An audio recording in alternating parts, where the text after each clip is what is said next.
Adelante. Muy buenas tardes, muchas gracias por ser fieles a este programa que hemos dado a llamar Status Report. Yo soy Víctor Raúl Benítez, soy economista, soy profesor en Curitiba y hoy me acompaña Matías Frati, amigo personal. Él es un economista, él dice que no lo es, pero yo digo que sí lo es. Él es un periodista especializado sobre todo en negocios, en economía y en noticias sobre el mundo de la actividad económica.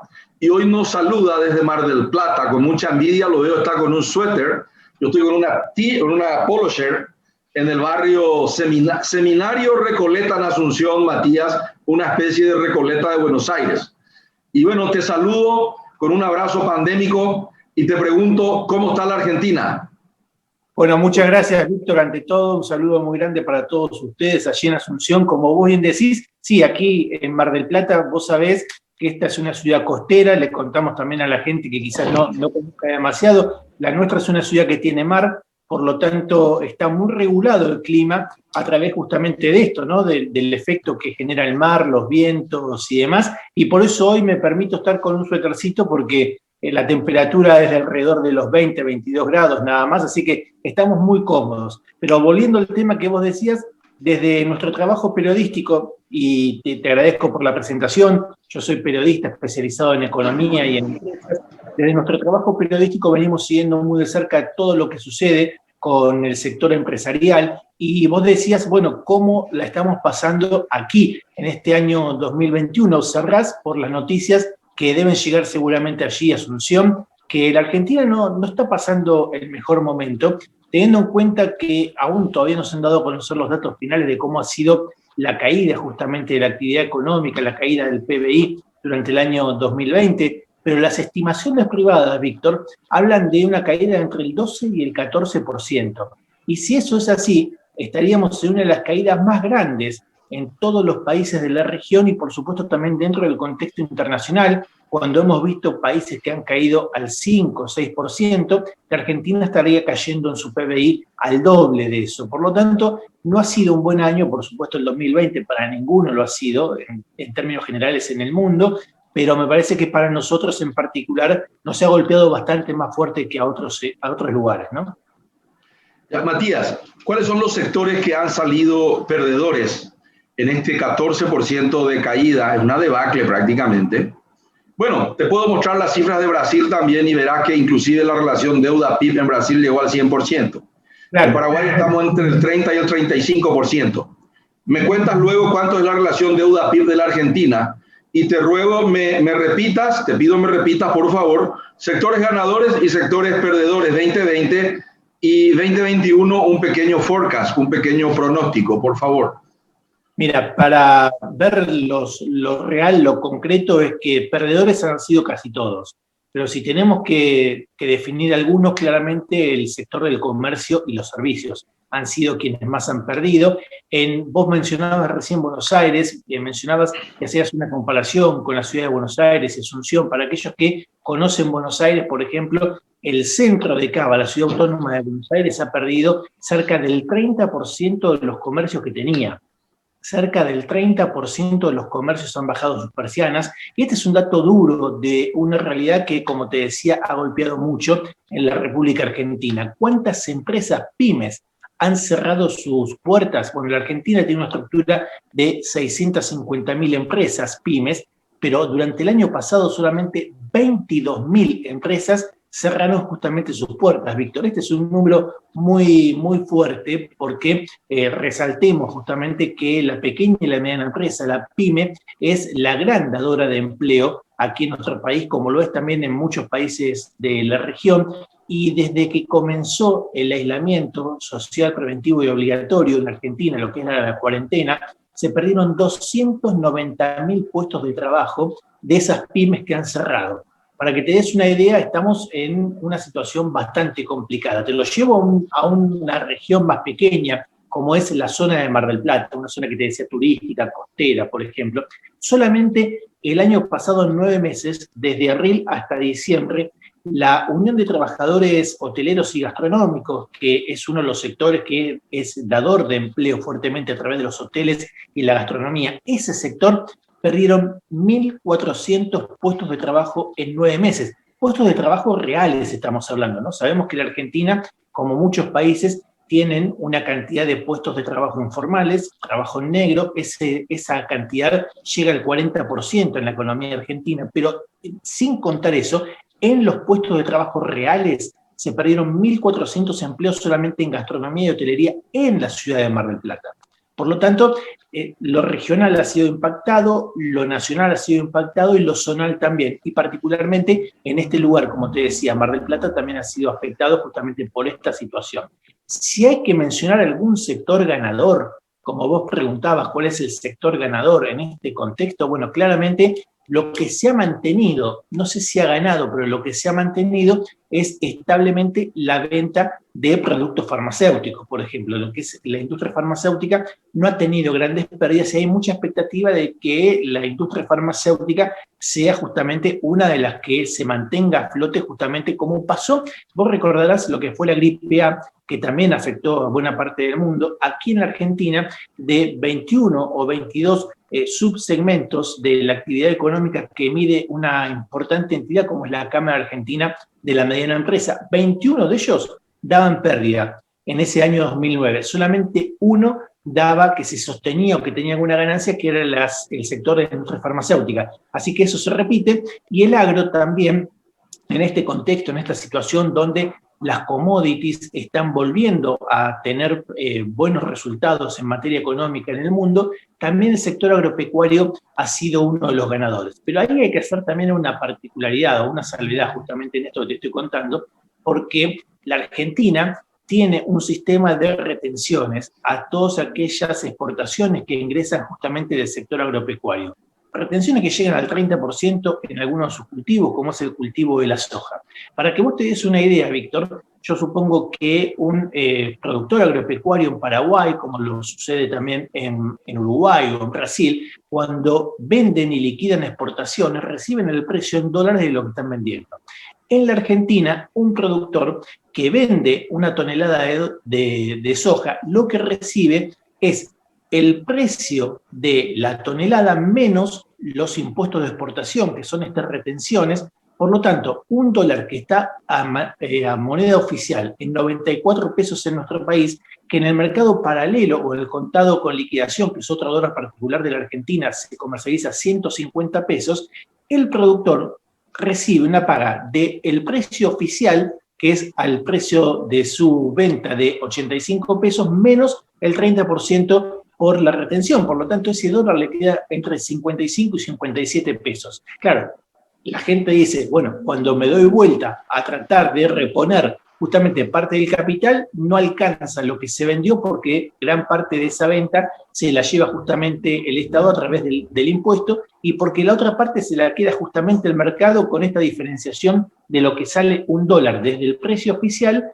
hasta el precio final en el mercado oficial, que es con un 30% de un impuesto adicional que se llama país, un impuesto solidario, que se le cobra a todo aquel que compra dólares en el mercado oficial, más un 35% de anticipo a las ganancias. Por lo tanto, fíjate que la brecha es de casi 100 pesos, o sea, el productor está obteniendo de lo que vendió al precio real solamente casi el 30-35%. O sea, que si hay que mencionarlo como ganador, es en términos, digamos, nominales, pero me parece que no lo es en términos reales. Claro. Matías, una pregunta, vamos a decir, filosófica, cultural, psicopatológica, psicosocial, como le quieras llamar. Hoy le estuve viendo a Malcolm Gladwell. ¿Tú lo conoces, al norteamericano? No particularmente. Él escribió varios libros, entre ellos David y Goliat. Y Malcolm Gladwell dice que la cultura asiática tiene ventajas sobre la cultura occidental debido a que ellos tienen una cultura del arroz y nosotros tenemos culturas del trigo. Atendé bien esto. Le preguntan a Malcolm Gladwell en la Universidad de Chicago. Ahora que estamos en pandemia todavía, tenemos la gracia de poder participar de clases en universidades norteamericanas gratis. En Paraguay decimos caíte, o sea que como un mono nos metemos de gracia en un aula de Norteamérica, imagínate. Y le escucho a Malcolm Gladwell, dice, conozco la Argentina, trabajé para el grupo Bember, creo que te he comentado, viví en Buenos Aires en una época comandando equipos para vender bebidas. Y en esa época yo veía que Buenos Aires es una de las ciudades más ilustradas de la América Latina. El 50% de su población, o más quizás 51 y pico, tiene un diploma universitario. Lo que Natura no da, Salamanca no presta. ¿Por qué tenemos tantos sesgos comportamentales, sociocomportamentales en la Argentina? Malcolm Gladwell dice que lo que hicieron repetitivamente nuestros abuelos, nuestros ancestros, tienen un impacto enorme en lo que estamos haciendo hoy nosotros, repetitivamente. ¿Cuántas veces quebró la Argentina? ¿Qué hicieron mal los abuelos argentinos, que también son nuestros abuelos? Porque no hay mucha diferencia. Yo tengo parientes en Rosario, tengo paraguayos que vivieron en Buenos Aires, tengo amigos bonaerenses en el Paraguay. En el siglo XIX nos mezclábamos todos, no se sabía Corrientes qué era, hablamos guaraní, etc. Yo me siento muy amigable, friendly con los argentinos, no tengo ningún prejuicio. Vuelvo a la repetición, a la de la pregunta. ¿Por qué razón los argentinos tienen una cultura diferente, quizá, o tan sesgada, quizá, que hace que tengan este tipo de sesgos comportamentales en los negocios y tengamos estos momentos tan críticos como los cuales, así como los estamos viviendo en este momento, los estamos viviendo todos los paraguayos también? Argentina es la ruta natural a los productos que salen y que entran en un mercado muy interesante para el Paraguay y es un proveedor muy importante para el Paraguay. ¿Qué me dice al respecto, Matías, antes de entrar en la microeconomía? Por favor. No sé si te voy a poder responder la pregunta, pero sí te voy a dar una percepción de por qué la Argentina se mantiene en esta situación desde hace tanto tiempo. Y uno de esos fundamentals, si querés, o uno de esos drivers de por qué la Argentina no puede construir justamente un posicionamiento en el mundo como lo tuvo en los años 90, es porque indudablemente lo que falta aquí es un proyecto de país. O sea, lo que no se advierte, vos preguntale a cualquier argentino, cualquier empresario argentino, cuál es la agenda de la Argentina para los próximos años, y la verdad es que nadie la tiene clara, porque no existe una agenda.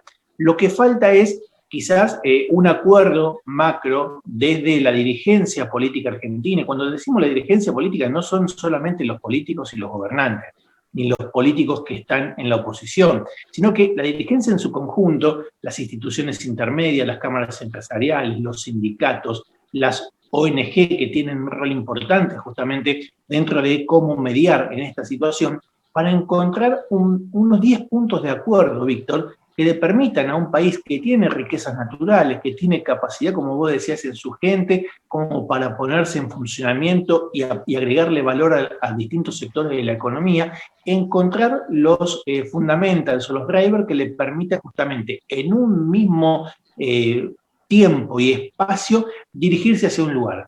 Por ejemplo, cuando el campo le va bien, lo que decíamos anteriormente, le llega una sobrecarga de impuestos que hace justamente que ese excedente de lo que podría ser en algún momento la ganancia, digamos, del sector, vaya a parar impuestos. Y cuando otro sector le va bien, pasa más o menos lo mismo con ese otro sector. Entonces, lo que no hay es un modelo, una planificación, de decir, bueno, de aquí a 20 años, ¿cuáles van a ser los principales sectores de la economía argentina? ¿Por dónde tiene que motorizarse? ¿Cuál va a ser el agregado de valor? ¿En qué industria se va a parar la Argentina para poder integrarse al mundo? Mira, hace muy pocos días, vos sabrás, porque seguí las noticias de nuestro país, falleció el expresidente Carlos Menem. Carlos Menem fue en la década de 90 el presidente, nosotros lo describimos en adnempresario.com, fue el presidente transformista de la Argentina, el último transformista de la Argentina, el último presidente que transformó en algún sentido algo. ¿Y por qué decimos esto?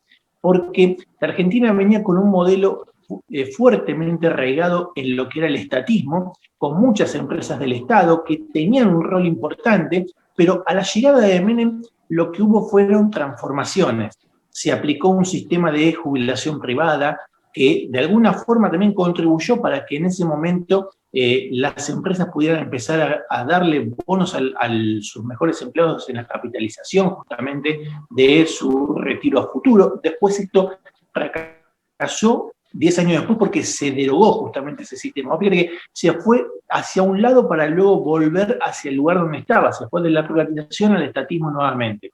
Se privatizaron empresas como Aerolíneas Argentinas, luego se estatizó. Se privatizaron empresas como YPF, luego se estatizó.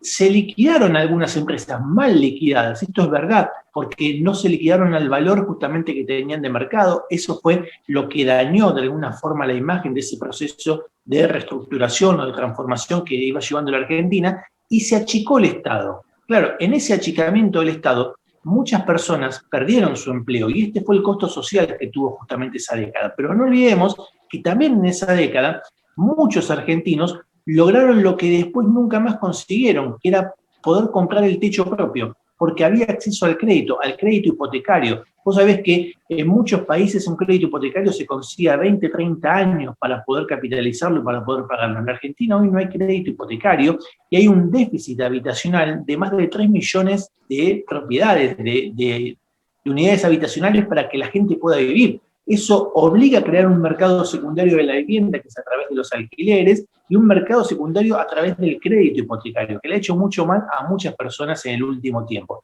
Esto, como te decía, es lo que me parece que nos falta. Nos falta en la Argentina un diseño de país.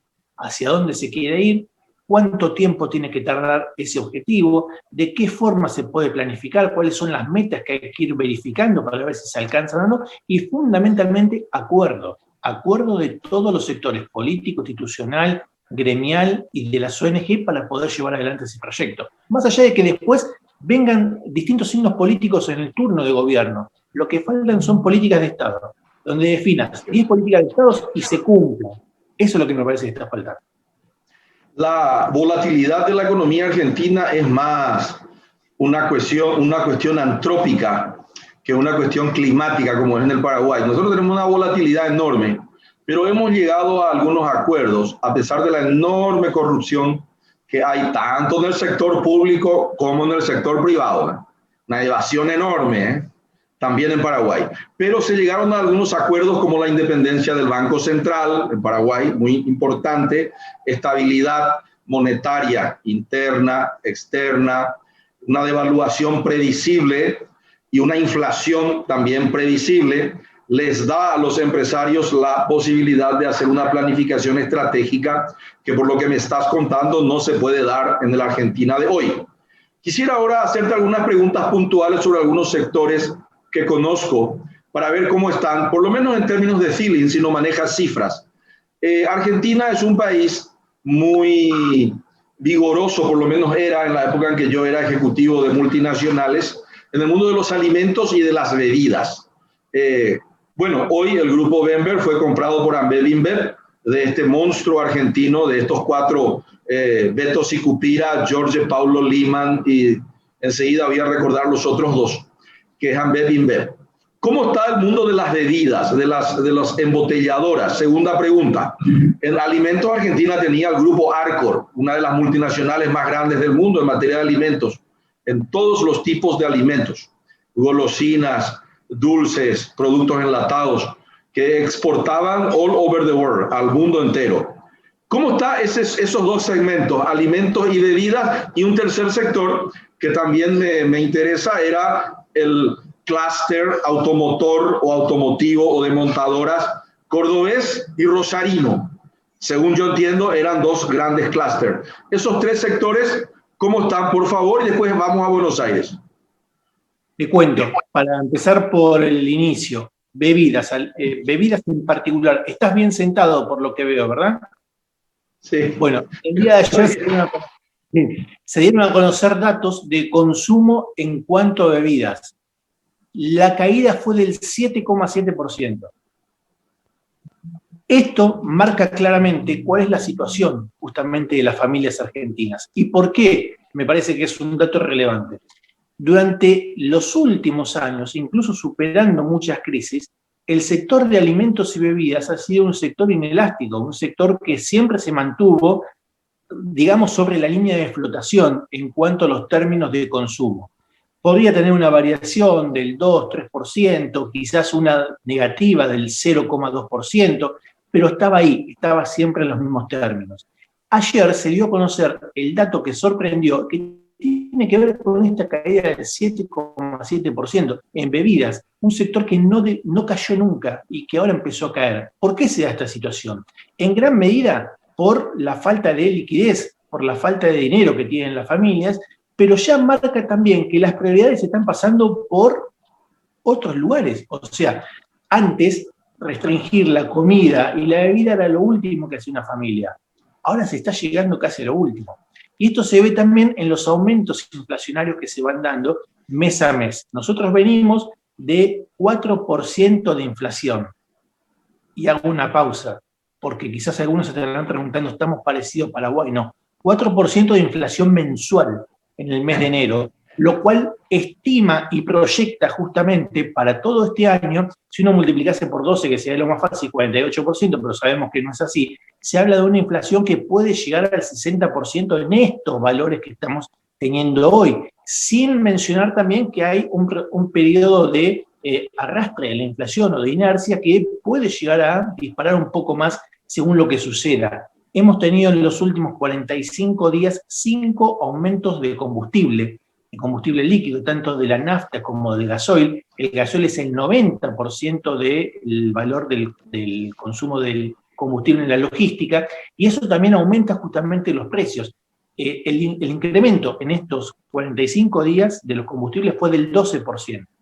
Y es mucho, 12% en 45 días. Y sabemos que todos los primeros de mes, el de marzo, el de abril y el de mayo, habrá una corrección en el precio de los combustibles por una adecuación en los impuestos al agregado de los combustibles ecológicos, y también que a mediados de mes, por lo general, está dándose un aumento para que las petroleras puedan compensar la pérdida que han tenido años atrás en cuanto al retraso justamente que tenía el precio, el valor de la nafta en comparación con el dólar o con el precio internacional. Por lo tanto, los próximos 3 meses van a seguir siendo meses de aumento en los combustibles. Esto empuja la inflación decididamente, la lleva para arriba, y lo que nos está generando justamente un problema muy serio es en cuándo va a detenerse justamente esa escalada inflacionaria. El gobierno habla de un 29% de inflación para este año 2021 según el presupuesto. Pero el año pasado la inflación fue del 36%. Por lo tanto, la mayoría de los economistas prevén ellos que eso no va a poder darse, el 29%, y hablan de una inflación, como decíamos, por encima de los valores que se están previendo. ¿Qué pasa con la comida, que era el otro sector que vos preguntabas, el sector de los alimentos?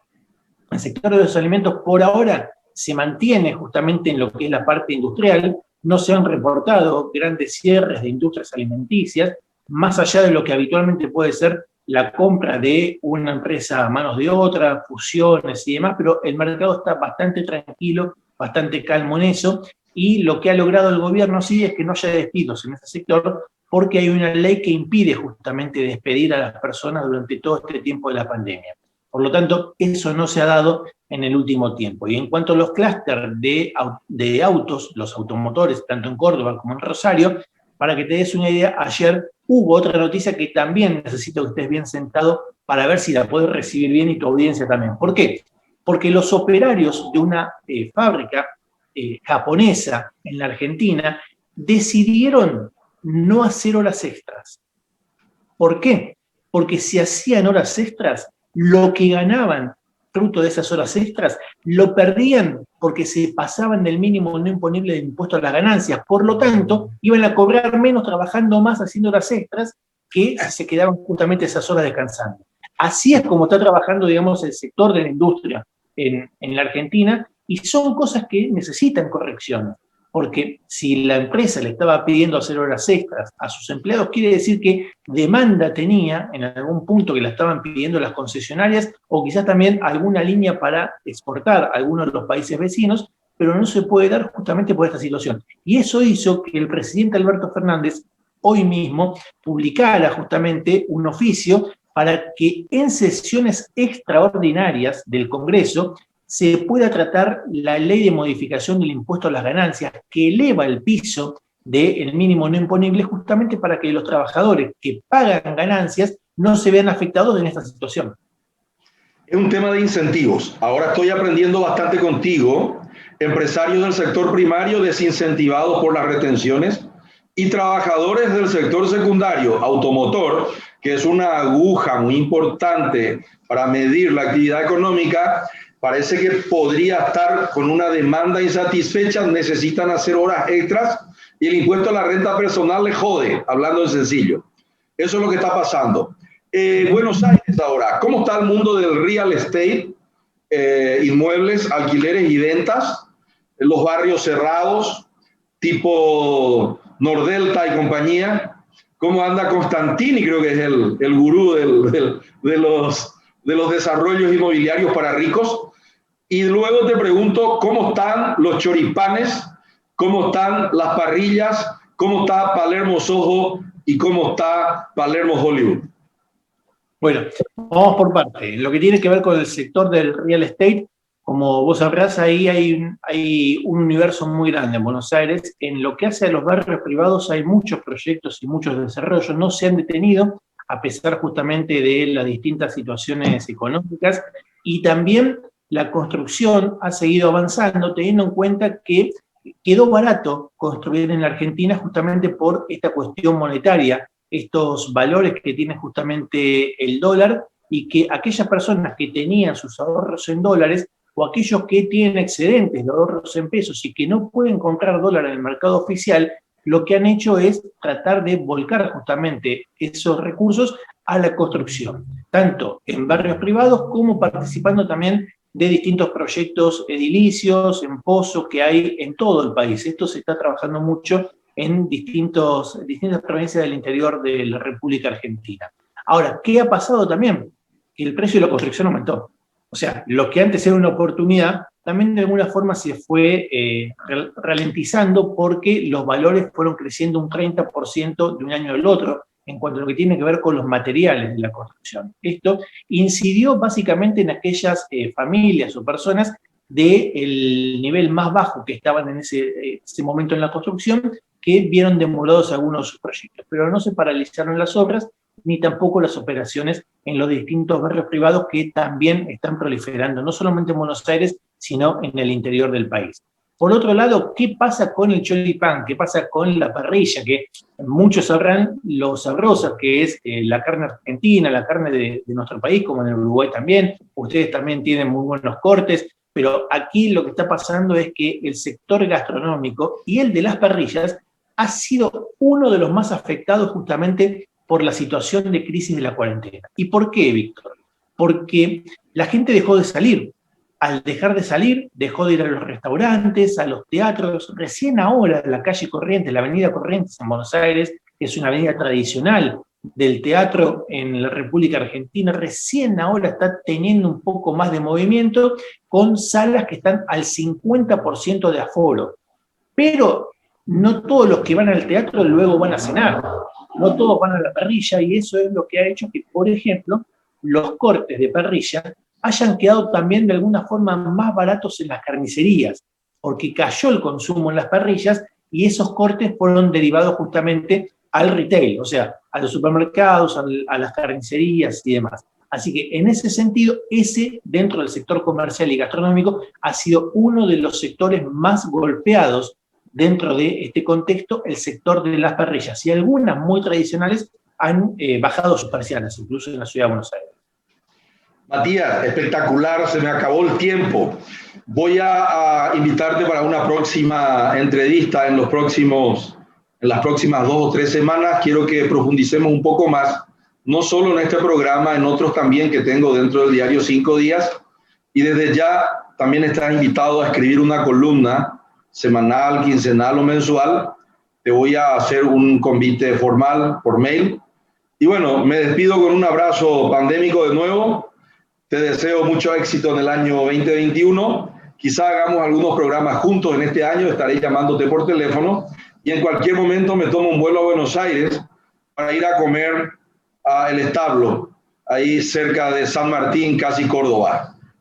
Paraguay creo que es, Paraguay y San Martín. Te mando un abrazo y hasta la próxima. Matías Frati. Un abrazo grande, Víctor. Hasta la próxima y a disposición. Muchas gracias.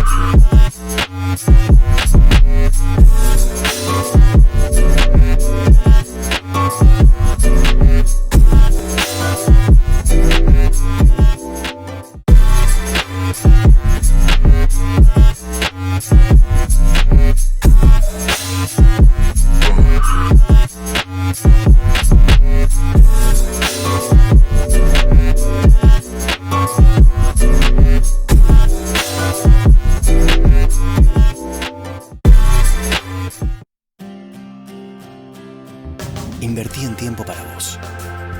Invertí en tener el control. Invertí en lo que te da confianza. Invertí en su futuro. Invertí en nuevas oportunidades.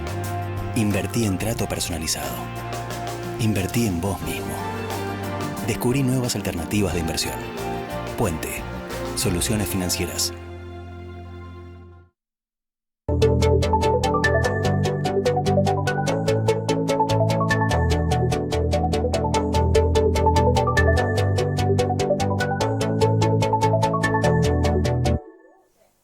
Con 31 minutitos damos inicio nosotros a información y análisis en su modalidad entrevista. Hasta las 13 horas vamos a acompañarte aquí en el canal 5 días con entrevistas en exclusiva a los referentes de los diferentes sectores, sector político, sector económico y los diferentes sectores que componen justamente la economía empresarial en Paraguay. El día de hoy vamos a tener la posibilidad de charlar con la señora Carolina Solalinde. Ella es representante de MATSE Paraguay. Nuestro tema, MATSE Paraguay lanzó al mercado módulos funcionales móviles. Desde ya, muchísimas gracias, señora Carolina, por hacernos parte de compartir esta información. Bienvenida. ¿Cómo le va? ¿Cómo le va? Hola, buen día, José. ¿Cómo estás? Gracias por la invitación a tu programa. No, por favor, un gusto recibir a MATSE en este caso. Y nos gustaría primeramente ponerle en contexto a la audiencia quizás de lo que es MATSE Paraguay en este sentido. ¿Cuál servicio o producto ofrecen justamente a la población paraguaya? ¿Desde hace cuánto tiempo?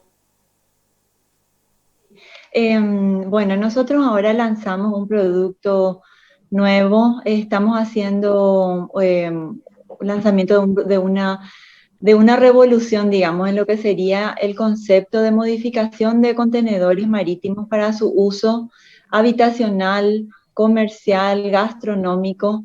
Se viene haciendo desde hace mucho tiempo la modificación de estos contenedores para uso de depósito, de obrador, de auxiliar de obras, últimamente también mucho como locales gastronómicos. Y nosotros nos dimos cuenta que hay una necesidad también habitacional y comercial que va creciendo y que la gente está aceptando, digamos, de manera muy positiva. Lanzamos esta idea, si bien venimos, ¿verdad? Se viene trabajando con modificación de contenedores para otros usos, lanzamos ahora hace poco esta idea ya más de una línea premium, habitacional y comercial principalmente, o de oficina, y montamos un showroom en la ciudad de San Bernardino.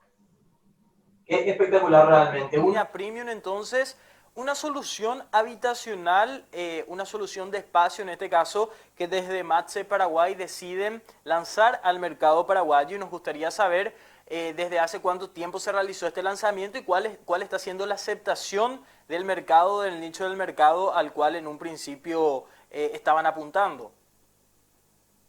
Realmente el lanzamiento se hizo el mes pasado, venimos trabajando en este proyecto de montar el showroom desde hace varios meses, pero está oficialmente abierto el showroom desde el mes pasado y va a estar abierto hasta el final de la Semana Santa, todos los días, de lunes a lunes, de 9:30 de la mañana a 7:30 de la tarde. Nos pueden visitar en la ciudad de San Bernardino, llegando desde Luque.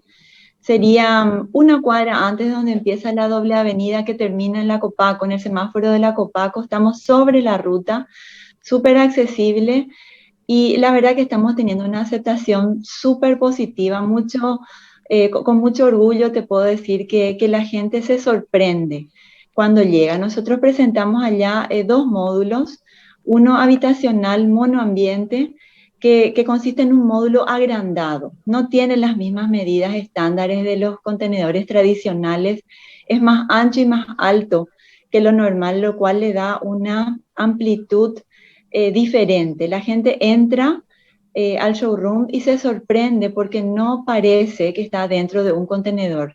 Y tiene una infinidad de características digamos, le dan una ventaja sobre la construcción tradicional porque, bueno, primero que nada tiene un presupuesto reducido, tiene un tiempo de entrega súper rápido, mucho más rápido que la construcción tradicional, es adaptable a cualquier terreno, no, no necesita hacer o sea, la persona que está interesada en eso no necesita hacer un gasto de nivelación de su terreno, porque eso se compensa si es que hay algún desnivel con las zapatas de hormigón en el que se apoyan los contenedores.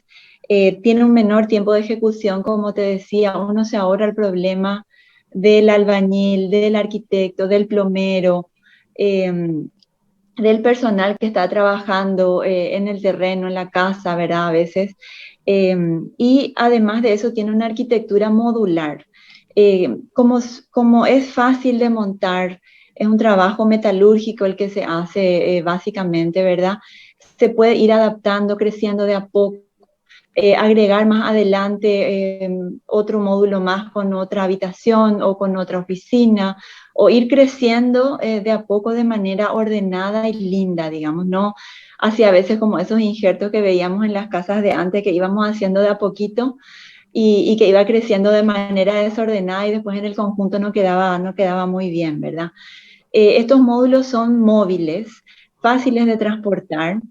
Eso también implica que no pagan impuesto inmobiliario ni impuesto a la construcción. Ese es otro ahorro importante de usar estos módulos, porque como son móviles, ¿verdad? Se transportan, esos no quedan fijos en el lugar. Si alguna vez la persona que compra esto quiere mudar, quiere vender el terreno en donde está, puede simplemente avisarnos, nosotros llevamos nuevamente la grúa y eso se transporta tal cual está a cualquier otro lugar que el cliente desee.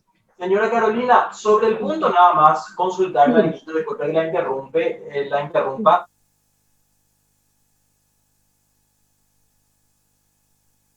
¿Ya incluye el precio de un contenedor para que se realice esa cuestión en el terreno, o la persona que compra de por ahí estos módulos funcionales se debe encargar posteriormente a la realización, a la construcción de este tipo de cuestiones?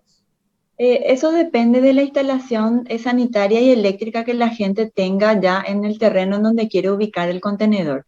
Nosotros hacemos todo tipo de trabajos adicionales también, ¿verdad? Hacemos el deck, hacemos un quinchito, hacemos pergolados, terrazas, hacemos también piscina, jardín, todos los trabajos adicionales que hagan falta para completar, digamos, la opción de colocar estos módulos en el terreno de la gente. Eso incluye la cámara séptica, si es que fuese necesario, nosotros podemos hacer, o directamente si ya tiene cloaca instalada, se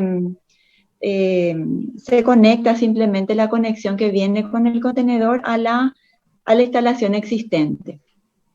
Espectacular, muy interesante realmente en este La otra cuestión que queríamos consultarle es la cuestión quizás de la vida útil que tiene este tipo de contenedores y cuál sería el mantenimiento. Pero de esa cuestión vamos a hablarla, por favor, señora Carolina, a la vuelta de esta pequeña pausa comercial que tenemos que hacer para cumplir los anuncios comerciales. Hoy conversando en información y análisis con Carolina Solalinde, representante de MATSE Paraguay. Ya volvemos.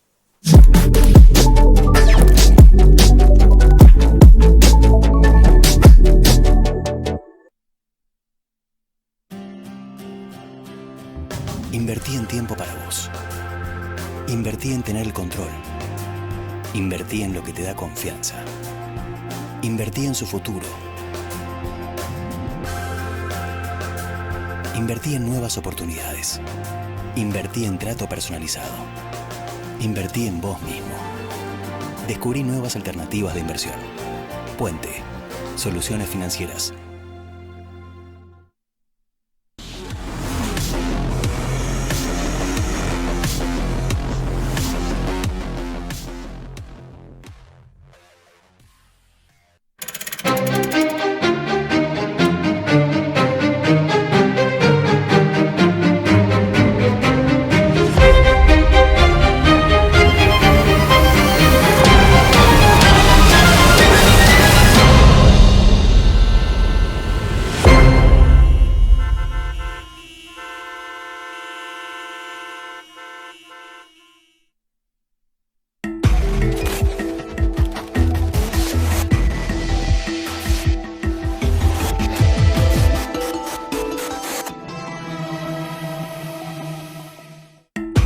Aquí en Información y Análisis, poco más de las 12 del mediodía hasta las 13 horas te acompañamos con una entrevista en exclusiva hoy con Carolina Solalinde, representante de MATSE Paraguay, hoy presentándonos en este caso un nuevo producto que lanzaron al mercado ellos, como en este caso son los módulos funcionales móviles, los famosos containers marítimos que se utilizan hoy día, ya sea para oficinas o incluso hay gente que ya lo está utilizando para viviendas. Como es el caso justamente de lo que ustedes ofrecen desde MATSE Paraguay, señora Carolina, y lo que le consultaba antes de la pausa es la cuestión de la vida útil de este tipo de productos que ustedes hoy día están ofreciendo.